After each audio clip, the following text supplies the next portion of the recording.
যুক্তরাষ্ট্রের ফ্লোরিডায় নিহত বাংলাদেশি শিক্ষার্থী মাদারীপুরের মেয়ে নাহিদা সুলতানা বৃষ্টির মরদেহ বাড়ির আঙিনায় পৌঁছেছে।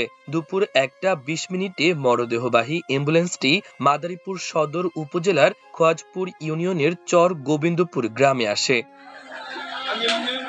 শনিবার 9 মে সকালে বৃষ্টিকে শেষবারের মতো এক নজরে দেখতে সকাল থেকেই তার পৈতৃক বাড়িতে ভিড় জমাতে শুরু করেন স্বজন, বন্ধু ও এলাকাবাসী। আমার বাড়ি অনেক ভালো ছিল, আমার ভাই অনেক ভালো ছিল, দেখা মতো মানুষ না, আমরা যে হারে মারছে আর ফাঁসি চাই, সরকারের দ্বারা এই আবেদন আর ফাঁসি হোক।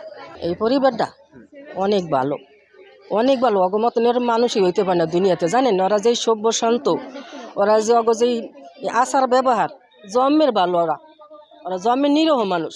স্বজন ও এলাকাবাসীরা জানান, শনিবার সকাল 8টা 40 মিনিটের দিকে বৃষ্টির মরদেহ ঢাকার হযরত শাহজালাল আন্তর্জাতিক বিমানবন্দরে পৌঁছায়। সেখানে সব আনুষ্ঠানিকতা শেষে দুপুর 1টা 20 মিনিটের দিকে অ্যাম্বুলেন্সটি গ্রামের বাড়ির উদ্দেশ্যে রওনা হয়। এরপর থেকে এলাকায় শোকের ছায়া নেমে আসে। পরিবারের সদস্যরা এই হত্যাকাণ্ডের সুষ্ঠু বিচার দাবি করেছেন।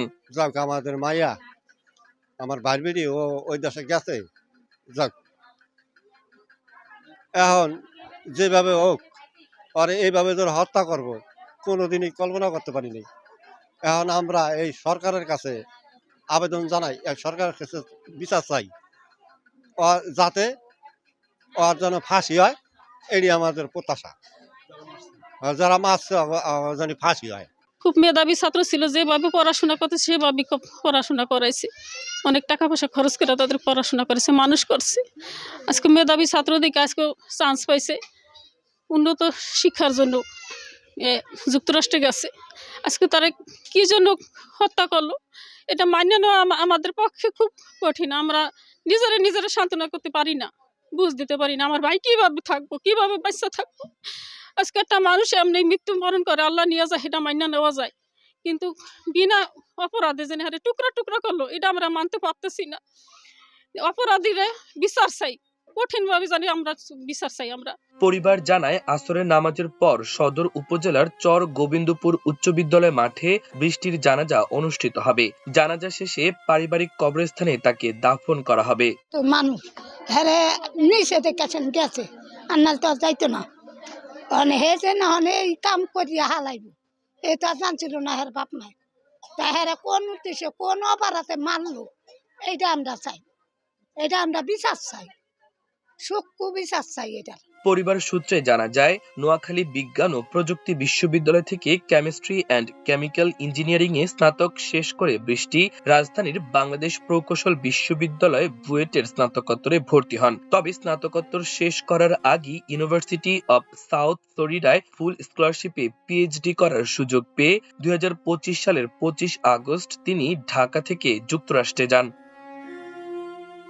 ইউনিভার্সিটি অব সাউথ ফ্লোরিডার দুই শিক্ষার্থী বৃষ্টি ও জামিল আহমেদ লিমন গত 17 এপ্রিল নিখোঁজ হন। ভূগোল, পরিবেশ বিজ্ঞান ও নীতি বিষয়ে পিএইচডি করছিলেন লিমন। 4 মে নিহত লিমনের মরদেহ ঢাকায় পৌঁছায়। এ ঘটনায় লিমনের রুমমেট নিশাম আবু গর্ভেহকে গ্রেপ্তার করা হয়েছে। 26 বছর বয়সী এই মার্কিন তরুণ ইউনিভার্সিটি অব সাউথ ফ্লোরিডার সাবেক শিক্ষার্থী।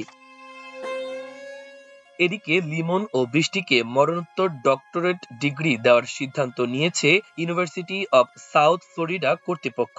স্থানীয় সংবাদ মাধ্যম টাম্পা বে 28 এর প্রতিবেদনে বলা হয়, 8 মে স্থানীয় সময় শুক্রবার, বাংলাদেশ সময় পরদিন শনিবার বিশ্ববিদ্যালয়ের বসন্তকালীন সমাবর্তনে নিহত দুজনকে এই ডিগ্রি প্রদান করা হয়।